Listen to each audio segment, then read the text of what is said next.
Students, welcome to the class. The second unit of your study is The Schoolboy by William Blake. In this class, let's try to understand this poem by William Blake. First, let us see some details given about the poet. William Blake was born in 1757 and lived up to 1827. He was born in Soho, near London in UK, England. He did not get any formal education because his father was poor and he was a hosier. Later on, he was apprenticed by an eminent engraver and he was sent to Royal Academy. There he was able to get education and he started developing his love towards literature, and he also started composing literature. Some of the important collection of poetry written by him are poetical sketches published in the year 1783, Songs of Innocence in the year 1789, Marriage of Heaven and Hell in the year 1790, and Songs of Experience in 1794. These are some of the important collections of poetry by William Blake, and he belonged to Romantic age. And the poem of our study, The Schoolboy, is taken from his collection of poetry, Songs of Experience. In this poem, the poet goes on telling us the mentality, the attitude of children towards formal education, how they hate going to school. Instead of, they love to be in the lap of nature, enjoying the forces of nature. This is cleanly told in the poem The Schoolboy. First, I will read out some lines from the poetry. I love to rise in a summer morn when the birds sing on every tree. The distant huntsman winds his horn and the skylark sings with me. Oh, what a sweet company. This is the first stanza of your poem, The Schoolboy. The very beginning of the poem gives us the child's attitude towards love towards nature. See, I love to rise in a summer morn. The child says that he is going to wake up early in the morning so that he can enjoy the sunrise and some other elements of nature. When the birds sing on every tree in the morning, we can notice that several birds make noise. In the same way, here also the birds in several trees make noise, and the child loves that sound made by the birds. The distant huntsman winds his horn. At the same time, hunter, a distant place, he blows his horn, and the child loves the sound of the huntsman because the child wants to follow the hunter. Okay, how it wants to know how he hunts, how he makes adventure.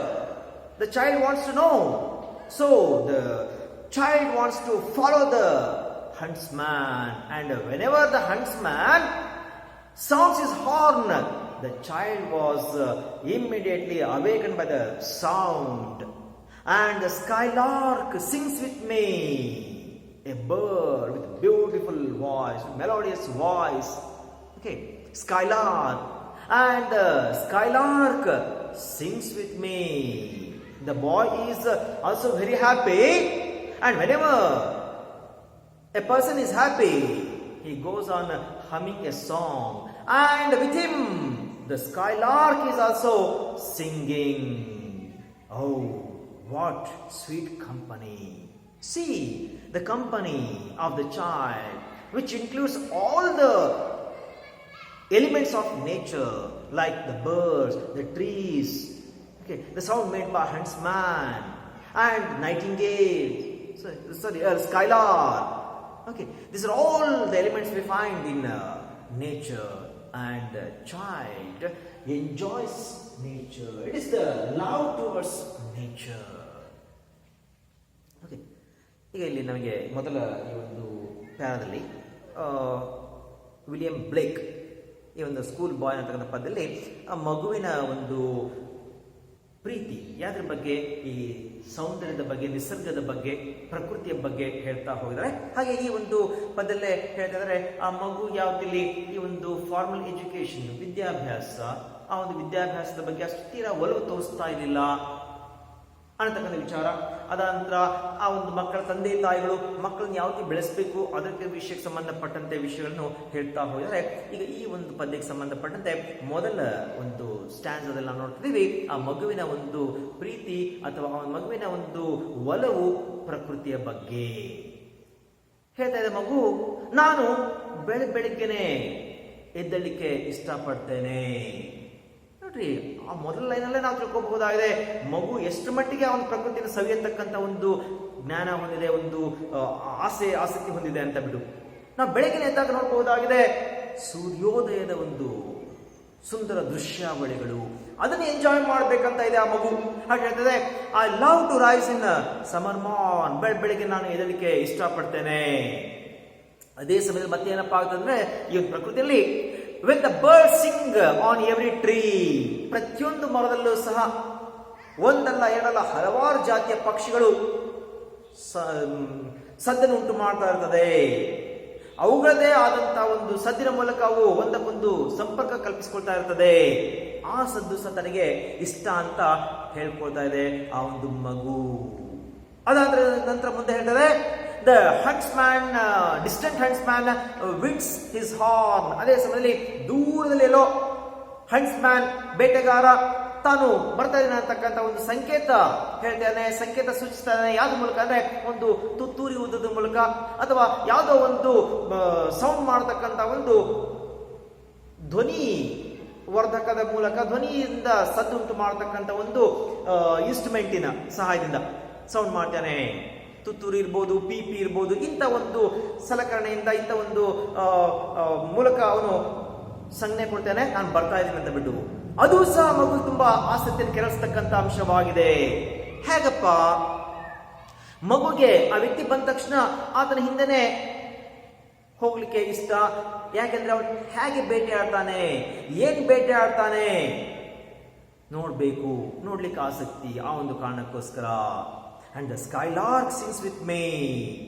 ಈತ ತುಂಬಾ ಖುಷಿಯಲ್ಲಿದ್ದ ಕಾರಣಕ್ಕೋಸ್ಕರ automatic ಆಗಿ ಯಾವುದೋ ಒಂದು ಸಂಗೀತವನ್ನು, ಯಾವುದೋ ಒಂದು ಹಾಡನ್ನು ಅವನು ಗುರುಗ್ತಾ ಇದ್ದಾನೆ. ಅದೇ ಸಂದರ್ಭದಲ್ಲಿ ಆಕಾಶದ ಮೇಲೆ ಹಾರ್ತಿರ್ತಕ್ಕಂಥ ಒಂದು ತುಂಬಾ ಸುಮಧುರ ಧ್ವನಿಯ ಒಂದು ಪಕ್ಷಿ ಸ್ಕೈಲಾರ್ಕ್, ಅದು ಸಹ ಈ ಮಗುವಿನ ಜೊತೆಗೆ ಹಾಡ್ತಾ ಇದೆ ಅಂತ ಬಿಟ್ಟು ಹೇಳ್ತಾ ಇದ್ದಾರೆ. ನೋಡಿ, ಈ ಒಂದು ಪ್ಯಾರಲ್ ನಾವು ನೋಡಬಹುದಾದ್ರೆ ಪ್ರತಿಯೊಂದು ಅಂಶ ಸಹ ಪ್ರಕೃತಿಗೆ ಸಂಬಂಧಪಟ್ಟಿದ್ದು. ಮಗು ಯಾವ ಆ ಒಂದು ಪ್ರಕೃತಿಯ ವಸ್ತುಗಳನ್ನು, ಸದ್ದುಗಳನ್ನು, ವಸ್ತುಗಳನ್ನೆಲ್ಲ ಯಾವ ಪ್ರೀತಿಸ್ತದೆ ಅಂತಕ್ಕಂಥದ್ದು ನಾವು ನೋಡಬಹುದಾಗಿದೆ. ಕೊನೆಯಲ್ಲಿ ಹೇಳಿದರೆ, ವಾಟ್ ಎ ಸ್ವೀಟ್ ಕಂಪನಿ, ಎಂತ ಅದ್ಭುತವಾದಂತ ಒಂದು ನಮ್ಮ ಕಂಪನಿ ಇದೆ, ಒಂದು ಬಳಗ ಇದೆ ಅಂತ ಮಗು ಹೇಳ್ತಾ ಇದೆ. ಎರಡನೇ ಪ್ಯಾರಾಗ್ರಾಫ್ ನೋಡ್ತಾ ಹೋದಂತೆ. But to go to school on a summer morn, oh, it drives all joy away. Under a cruel eye outward, the little ones spend the day in sighing and dismay. See the very first word of the second stanza. But, conjunction. Whatever we have spoken earlier is a contrast to what we are going to speak now. But to go to school on a summer morn, oh, it drives the joy away. When the child is enjoying amidst the nature in such a way, by singing song and all those things, when the child was asked to go to school, immediately all the joy vanishes, drives away the joy. The fact that it has to go to school makes the child very sad, very depressed. Okay, so all the joy of the child is driven away by the fact that it has to go to school. When it is to go to school, it has to be under the cruel eye outward, authoritarian way of teaching. When a child attends a school, when it is in a classroom, it has to be under the control of the teacher. How should be the teacher? The teacher should be very strict. Otherwise, no child will listen to the words of the teacher. So, the child has to be under the control of the cruel eye outward. The little one spends the day in sighing and dismay. When the child is in the classroom, it spends the day, the whole day, because you know well the school timings from morning till evening. Okay. And in that school hours, the child spends his time in sighing and dismay. It will be very unhappy. It will be sighing. Okay. In such a way, it tries to spend the time of its school time from morning to evening, because it does not like the formal education. Because if the child goes to school, it has to give up its enjoying attitude of nature. Its attitude of enjoying nature has to be given up. So, it is not able to give up its attitude of enjoying nature, and when it is forced to give up such attitude, it has to spend the time by sighing and dismay. Okay, ಎರಡನೇ ಪ್ಯಾರದಲ್ಲಿ ಹೇಳ್ತಾರೆ, ಮೊದಲ ಪ್ಯಾರದಲ್ಲಿ ಏನ್ ಹೇಳ್ತಾರೆ ಅದಕ್ಕೆ ವಿರುದ್ಧವಾದಂತಹ ಅಂಶ ನಮಗೆ ಹೇಳ್ತಾ ಇದ್ದಾರೆ. ಏನಪ್ಪ ಹೇಳ್ತಾರೆ? ಈ ಮೊದಲನೇ ಪ್ಯಾರದಲ್ಲಿ ಹೇಳ್ತಾರೆ, ಆ ಮಗು ಎಷ್ಟು ಖುಷಿಯಾಗಿತ್ತು, ನೇಚರ್ ಎಂಜಾಯ್ ಮಾಡತಕ್ಕಂಥದ್ದು, ಪಕ್ಷಿಗಳ ಧ್ವನಿ ಕೇಳತಕ್ಕಂಥದ್ದು, ಈ ಒಂದು ವ್ಯಕ್ತಿಯ ಜೊತೆಗೆ, ಈ ಮಗುವಿನ ಜೊತೆಗೆ ಬೇರೆ ಒಂದು ಪಕ್ಷಿ ಹಾಡತಕ್ಕಂಥದ್ದು, ಸ್ಕೈಲಾರ್ಕ್, ತುತ್ತೂರಿ ಸದ್ದು ಕೇಳತಕ್ಕಂಥದ್ದು, ಅವನ ಜೊತೆ ಹೋಗತಕ್ಕಂಥದ್ದು, ಬೇಟೆ ಆಡತಕ್ಕಂಥ ಒಂದು ಪ್ರಕ್ರಿಯೆ ತೊಡಗಿಸಿಕೊಳ್ಳತಕ್ಕಂಥದ್ದು. ಆದರೆ to go to school on a summer morn, ಆದರೆ ಅಂಥ ಸಮಯದಲ್ಲಿ, ಅಂಥ ಒಂದು ದಿವಸದಲ್ಲಿ ತಾನೀಗ ಶಾಲೆಗೆ ಹೋಗಬೇಕು ಅನ್ನತಕ್ಕಂಥ ಒಂದು ನೆನಪು ಯಾವಾಗ ಬರ್ತದೆ, ಅಥವಾ ತಂದೆ ತಾಯಿಗಳಿಂದ ಯಾವಾಗ ಒತ್ತಡ ಬರ್ತದೆ, ಏನಪ್ಪ ಆಗ್ತದೆ? ಇಟ್ ಡ್ರೈವ್ಸ್ ಆಲ್ ಜಾಯ್ ಅವೇ. ಆ ಮಗುವಿನ ಮನಸ್ಸಲ್ಲಿದ್ದಂಥ ಎಲ್ಲ ಒಂದು ಜಾಯ್, ಸಂತೋಷ, ಖುಷಿ ಹೊರಟು ಹೋಗ್ಬಿಡ್ತದೆ. ಮೊದಲನೇ ಪ್ಯಾರಲ್ಲಿ ಎಷ್ಟು ಖುಷಿ ಇತ್ತು ಆ ಮಗು, ಬೆಳಗ್ಗೆ ಎದ್ದೇಳ್ತಕ್ಕಂಥದ್ದು, ಸೂರ್ಯೋದಯದ ದೃಶ್ಯ ನೋಡ್ತಕ್ಕಂಥದ್ದು, ಪಕ್ಷಿಗಳ ಸೌಂಡ್ ಕೇಳತಕ್ಕಂಥದ್ದು, ದೂರದಲ್ಲಿರತಕ್ಕಂತಹ ಆ ಬೇಟೆಗಾರನ ತುತ್ತೂರಿಯ ಸೌಂಡ್ ಕೇಳತಕ್ಕಂಥದ್ದು, ಎಲ್ಲ ಸಂಪೂರ್ಣವಾಗಿ ಈಗ ಮರೆಯಾಗ್ಬಿಡ್ತದೆ. ಯಾಕೆ? ಶಾಲೆಗೆ ಹೋಗ್ಬೇಕಾಗಿದೆ. ಸ್ವಇಚ್ಛೆಯಿಂದ ಹೋಗ್ತಿದೀಯಾ? ಇಲ್ಲ. ಅಪ್ಪ ಅಮ್ಮನ ಒತ್ತಾಯಕ್ಕೋಸ್ಕರ ಅದು ಶಾಲೆಗೆ ಹೋಗ್ತಾ ಇದೆ. ಯಾವಾಗ ಶಾಲೆಗೆ ಹೋಗಿ ತರಗತಿಯಲ್ಲಿ ಕೂತ್ಕೊಳ್ತದೆ, ಆ ಒಂದು ತರಗತಿಯಲ್ಲಿ ಟೀಚರ್ನ ಒಂದು ಶಿಸ್ತಿನ ಕ್ರಮ ಆ ಮಗುವಿಗೆ ಇಷ್ಟ ಆಗುವುದಿಲ್ಲ. ಬೆಳಗ್ಗಿಂದ ಸಾಯಂಕಾಲದವರೆಗೂ ಸಹ ಅದೇ ಒಂದು ಟೀಚರ್ನ ಒಂದು ಕಂಟ್ರೋಲ್ ಇರಬೇಕಾಗಿದೆ. ಕ್ರೂಯಲ್ ಐ ಔಟ್ವರ್ಡ್ ಅಂತ ನಮಗೆ ಹೇಳ್ತಾರೆ. ಅಥಾರಿಟೇರಿಯನ್ ವೇ ಆಫ್ ಟೀಚಿಂಗ್, ಆ ಒಂದು ಟೀಚರ್ಸ್ ಟೀಚ್ ಮಾಡ್ತಕ್ಕಂಥ ಒಂದು ವಿಧಾನ ಇದೆಯಲ್ಲ, ಆ ಒಂದು ವಿಧಾನ ಆ ಮಗುವಿಗೆ ಹಿಡಿಸೋದಿಲ್ಲ. ಈಗ ಟೀಚರ್ ಇಲ್ಲ ಅಂತ ಹೇಳಿದ್ರೆ ಮಕ್ಕಳು ಮಾತು ಕೇಳೋದಿಲ್ಲ. ಟೀಚರ್ ಹೇಗಿರ್ಬೇಕಾಗಿದೆ? ಸ್ಟ್ರಿಕ್ಟ್ ಆಗಿರ್ಬೇಕಾಗಿದೆ. ಯಾವಾಗ ಟೀಚರ್ ಸ್ಟ್ರಿಕ್ಟ್ ಆಗಿಬಿಟ್ಟು ಅದು ಮಾಡ್ರಿ, ಇದು ಮಾಡ್ರಿ, ಇದು ಓದ್ಕೊಳ್ರಿ, ಇದು ಬರ್ಕೊಳ್ರಿ, ಇದು ಬಾಹಾಟ್ ಮಾಡ್ರಿ, ಇದು ಕಂಠಪಾಠ ಮಾಡ್ರಿ ಅಂತೆಲ್ಲ ಹೇಳ್ತಾರೆ, ಆ ಎಲ್ಲ ವಿಚಾರಗಳು ಮಗುಗೆ ಇಷ್ಟ ಆಗೋದಿಲ್ಲ. ಯಾವಾಗ ಇಷ್ಟ ಆಗೋದಿಲ್ಲ, ಮಗು ತರಗತಿಯಲ್ಲಿ ಬೆಳಗ್ಗಿಂದ ಸಾಯಂಕಾಲದವರೆಗೆ ಯಾವತ್ತಿ ಕುತ್ಕೊಳ್ತಪ್ಪ, ಯಾವತ್ತಿ ಕುತ್ಕೊಳ್ತಾ ಅಂತ ಹೇಳಿದ್ರೆ ತುಂಬಾ ಮಂಕಾಗಿ ಆಕಳಿಸ್ತಾ ನಿಟ್ಟುಸಿರು ಬಿಡುತ್ತಾ ತಾನು ಏನೋ ಕಳ್ಕೊಂಡಿದ್ದೇನೋ ಅನ್ನತಕ್ಕಂಥ ದುಃಖದ ರೀತಿಯಲ್ಲಿ ಆ ಒಂದು ಮಗು ತರಗತಿಯಲ್ಲಿ ಕೂತ್ಕೊಂಡ್ಬಿಟ್ಟು ಸಮಯ ವ್ಯಯ ಮಾಡ್ತದೆ. ನೋಡ್ರಿ, ಮೊದಲನೇ ಪ್ಯಾರಲ್ಲಿ ಮಗು ಎಷ್ಟು ಖುಷಿ ಇತ್ತು, ಆದ್ರೆ ಅದೇ ಒಂದು ಮಗು ಎರಡನೇ ಪ್ಯಾರಾಗ್ ಬಂದಾಗ ಶಾಲೆಗೆ ಹೋಗ್ಬೇಕನ್ನತಕ್ಕಂಥ ಒಂದು ವಿಷಯ ಅದರ ಕಿವಿಗೆ, ಅದರ ಗಮನಕ್ಕೆ ಬಂದ ತಕ್ಷಣ ಆ ಒಂದು ಮಗು ಯಾವ ರೀತಿ ಬದಲಾವಣೆ ಆಗುತ್ತದೆ. ಮುಂದಿನ ಒಂದು ಸ್ಟ್ಯಾನ್ಸ್ ನೋಡಂತೆ ಈಗ. ಓ then at times I drooping sit and spend many an anxious hour, nor in my book can I take delight, nor sit in learning's power, worn through with the dreary shower. Once again, the activities done in the school, the child is not at all interested to engage itself in all the school activities. Then at times I drooping in a very dull manner. Okay, bowing down its head. It sits in such a way, drooping I sit, and spend many an anxious hour, restlessness of the child. The child is completely restless when it is in the classroom. In such a way, the child has to spend its time. Nor in my book can I take delight. See, the books of the children, especially you can see the books of pre-primary and primary school, they are very much colorful with number of pictures, pictorial books they are. Why?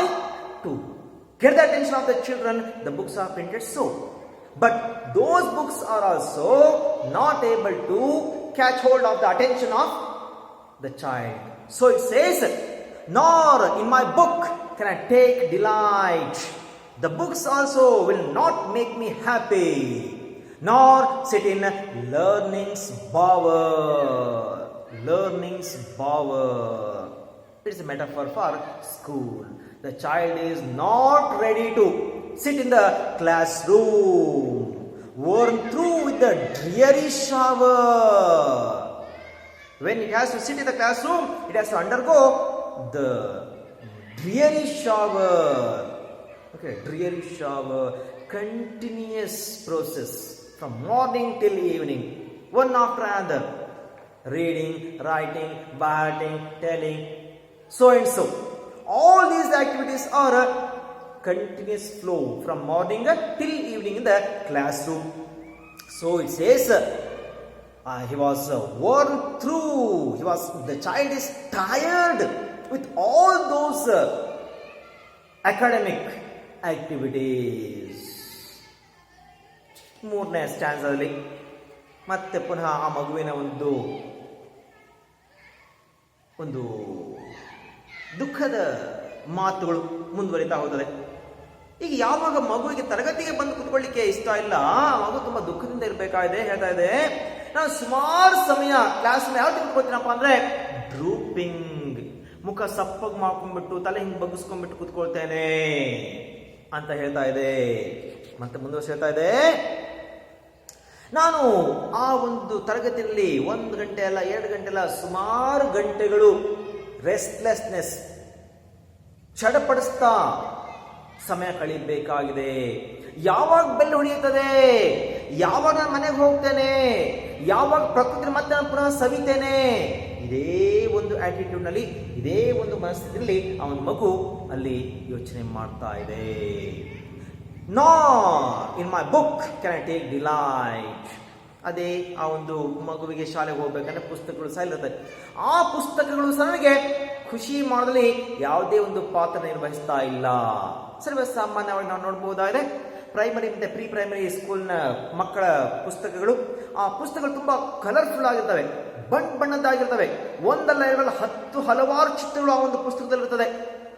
ಯಾತಕ್ಕೆ ಆ ರೀತಿ ಇರ್ತದೆ? ಆ ಮಕ್ಕಳ ಮನಸ್ಸನ್ನು ಆಕರ್ಷಿಸಲಿಕ್ಕೆ ಪುಸ್ತಕಗಳು ಆ ಒಂದು ರೀತಿಯಲ್ಲಿ ಇರ್ತದೆ. ಪೇಜಲ್ಲಿ 5-6 ಚಿತ್ರಗಳು, ಓದತಕ್ಕಂತಹ ಶಬ್ದಗಳು ಅಥವಾ ವಾಕ್ಯಗಳು ಕೆಲವು, ಒಂದು 5-6 ಶಬ್ದಗಳು, ಒಂದು 4-5 ವಾಕ್ಯಗಳು ಅಷ್ಟೇ, ಅದಕ್ಕೆ ಜಾಸ್ತಿ ಇರೋದಿಲ್ಲ. ಬರೀ ಚಿತ್ರ ತುಂಬಿಕೊಂಡಿರ್ತದೆ. ಯಾಕೆ? ಮಕ್ಕಳ ಮನಸ್ಸನ್ನು ಆಕರ್ಷಿಸಲಿಕ್ಕೆ, ಮಕ್ಕಳ ಪುಸ್ತಕಗಳನ್ನು ನೋಡ್ಲಿಕ್ಕೆ ಆಕರ್ಷಿತರಾಗಬೇಕು. ಯಾವಾಗ ನೋಡ್ತಾರೆ? ಕಲಿಕೆ ಇಷ್ಟಪಡಬೇಕು. ಆದ್ರೆ ಇಲ್ಲಿ ಮಗು ಹೇಳ್ತಾ ಇದೆ, ಆ ಪುಸ್ತಕಗಳು ನನಗೆ ಯಾವುದೇ ಸಹ ನನ್ನ ಮನಸ್ಸನ್ನು ಕ್ಯಾಚ್ ಮಾಡಲಿಕ್ಕೆ, ನನ್ನ ಮನಸ್ಸನ್ನು ಸಂತೋಷಗೊಳಿಸಲಿಕ್ಕೆ ಸಾಧ್ಯ ಆಗ್ತಾ ಇಲ್ಲ. ಅದೇ ಹೇಳ್ತದೆ, ನಾರ್ ಸಿಟ್ ಇನ್ ಲರ್ನಿಂಗ್ಸ್ ಪವರ್. ಹಾಗೆ ನಾನು ಇದೇ ತರಗತಿಯಲ್ಲಿ ಸಹ ಕೂತ್ಕೊಳ್ಳಿ ನನಗೆ ಇಷ್ಟ ಇಲ್ಲ ಅಂತ ಹೇಳ್ಕೊಳ್ತಾ ಇದೆ. ಯಾಕೆ? ಅದು ಅಲ್ಲಿ ತರಗತಿಯಲ್ಲಿ ಕೂತ್ಕೊಂಡ್ರೆ ಏನಪ್ಪ ಮಾಡಬೇಕಾಗಿದೆ? ಬೆಳಗ್ಗಿಂದ ಸಾಯಂಕಾಲದೂ ಸಹ ಒಂದಲ್ಲ ಒಂದು ಶೈಕ್ಷಣಿಕ ಚಟುವಟಿಕೆಯಲ್ಲಿ ತೊಡಗಿಸ್ಕೋಬೇಕಾಗಿದೆ. ಆ ಚಟುವಟಿಕೆಗಳಿರಬಹುದು ಓದತಕ್ಕಂಥದ್ದು, ಬರೆಯತಕ್ಕಂಥದ್ದು, ಕಂಠಪಾಠ ಮಾಡತಕ್ಕಂಥದ್ದು, ಅಥವಾ ಟೀಚರ್ ಪ್ರಶ್ನೆ ಕೇಳಿದಾಗ ಉತ್ತರ ಹೇಳ್ತಕ್ಕಂಥದ್ದು, ಇದೆಲ್ಲ ಇರ್ಬೋದಾಗಿದೆ. ಇದು ಯಾವುದೇ ಒಂದು ಆಕ್ಟಿವಿಟಿ ಸಹ ಮಗುವಿಗೆ ಇಷ್ಟ ಇಲ್ಲ. ಹೇಳ್ತಾರೆ ವರ್ನ್ ಥ್ರೂ, ನಿಮಗೆ ಸಾಕಾಗ್ಬಿಟ್ಟಿದೆ, worn through, tired. Okay, through with the dreary shower. ಸತತವಾಗಿ ಮಳೆ ಯಾವ ರೀತಿ ಬರ್ತದೆ, ಮಳೆ ಹರಿವು ಒಂದಾದ ನಂತರ ಒಂದು ಹಿಂದೆ ಬರ್ತದೆ. ಆ ಒಂದು ರೀತಿಯಲ್ಲಿ ಆ ಒಂದು ಶಾಲಾ ತರಗತಿಯ ಚಟುವಟಿಕೆಗಳು, ಬರೆಯೋದು, ಓದೋದು, ಪ್ರಶ್ನೆಗಳ ಉತ್ತರ ಹೇಳ್ತಕ್ಕಂಥದ್ದು, ಕಂಠಪಾಠ ಮಾಡ್ತಕ್ಕಂಥದ್ದು, ಒಂದಾದ್ರೆ ಒಂದು ಯಾವುದೂ ಸಹ ಮಗುವಿಗೆ ಇಷ್ಟ ಆಗುವುದಿಲ್ಲ. ಓಕೆ, ಹೀಗೆ ಆ ಮಗು ತನ್ನ ಒಂದು ಬೇಸರವನ್ನು ವ್ಯಕ್ತಪಡಿಸ್ತಾ ಇದೆ 2 ಪ್ಯಾರಾಗ್ರಾಫ್ಗಳಲ್ಲಿ. ಅದಕ್ಕಿಂತ ಮುಂಚಿನ ಮೊದಲನೇ ಪ್ಯಾರಾಗ್ರಾಫ್ನಲ್ಲಿ ತನ್ನ ಒಂದು ಖುಷಿ ವ್ಯಕ್ತಪಡಿಸ್ತಾ ಇದೆ. ಯಾವುದೇ ತಾನು ಬೆಳಗಿನ ಸೌಂದರ್ಯವನ್ನು ಸವಿಬಹುದಾಗಿದೆ. ಅದಾನಂತರ ಶಾಲೆಗೆ ಹೋಗಬೇಕಾದಂಥ ಒಂದು ಭಾವನೆ, ಆ ನೆನಪು ಬರ್ತದೆ. ಆವಾಗ ಅದರ ಮನಸ್ಸಿನ ಭಾವನೆ ಹೇಗೆ ಪರಿವರ್ತನೆ ಆಗ್ತಾ ಹೋಗ್ತದೆ. ಇಲ್ಲಿಗೆ ನಿಲ್ಲಿಸುವಂತೆ ಮತ್ತೆ ಮುಂದಿನ ತರಗತಿಯಲ್ಲಿ ಮುಂದಿನ ಭಾಗದಲ್ಲಿ ವಿಲಿಯಂ ಬ್ಲೇಕ್ ಅವರು ಏನು ಬರೆದಾರೆ ನೋಡ್ತಾ ಹೋಗೋಣಂತೆ.